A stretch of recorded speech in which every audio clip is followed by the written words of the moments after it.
ನಮಸ್ಕಾರ ಸ್ನೇಹಿತರೆ, ಸ್ವಾಗತ ಸೊಕರ್ತಿ ರೆಸಿಪಿ ಚಾನಲ್ಗೆ. ಇವತ್ತು ಕೇವಲ 5 ನಿಮಿಷಗಳಲ್ಲಿ ತಯಾರಾಗುವ ಕ್ಯಾಬೇಜ್ ಕರಿ ಮಾಡೋಣ.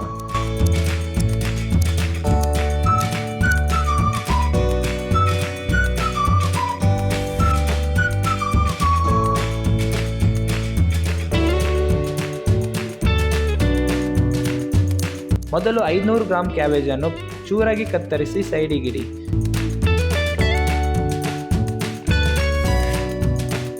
ಈಗ ಸ್ಟವ್ ಆನ್ ಮಾಡಿ ಪಾತ್ರೆ ಇಡಿ.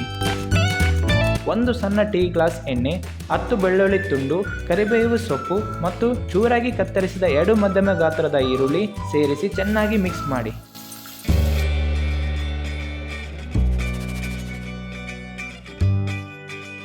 ಅದಕ್ಕೆ ಚೂರಾಗಿ ಕತ್ತರಿಸಿದ 2 ಮಧ್ಯಮ ಗಾತ್ರದ ಟೊಮೆಟೊ ಮತ್ತು ಉಪ್ಪು 2 ಟೇಬಲ್ ಸ್ಪೂನ್ ಸೇರಿಸಿ 3 ನಿಮಿಷ ಫ್ರೈ ಮಾಡಿ. ನಂತರ ಸೇರಿಸುವುದು ಅರಿಶಿನ ಅರ್ಧ ಟೇಬಲ್ ಸ್ಪೂನ್, ಮೆಣಸಿನ ಪುಡಿ 2 ಟೇಬಲ್ ಸ್ಪೂನ್, ಚೆನ್ನಾಗಿ ಕಲಿಸಿ.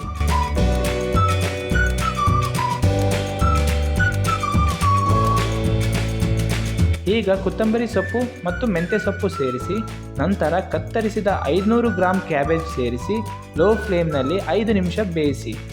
ಮಧ್ಯದಲ್ಲಿ ಕಲಿಸಿರಿ.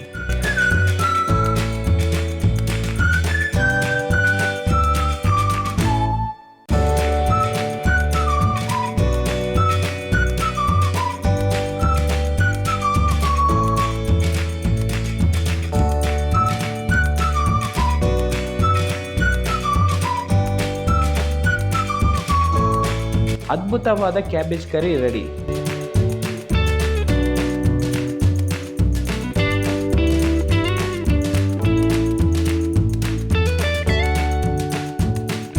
ರೊಟ್ಟಿ ಅಥವಾ ಚಪಾತಿ ಜೊತೆ ಬಿಸಿ ಬಿಸಿ ಸರ್ವ್ ಮಾಡಿ. ರೆಸಿಪಿ ಇಷ್ಟವಾಗಿದ್ದರೆ ಸಬ್ಸ್ಕ್ರೈಬ್, ಲೈಕ್ ಆ್ಯಂಡ್ ಶೇರ್ ಮಾಡಿ. ಇನ್ನಷ್ಟು ಸುಲಭ ಮತ್ತು ರುಚಿಯಾದ ಅಮ್ಮನ ರೆಸಿಪಿಗಳಿಗಾಗಿ ಧನ್ಯವಾದಗಳು.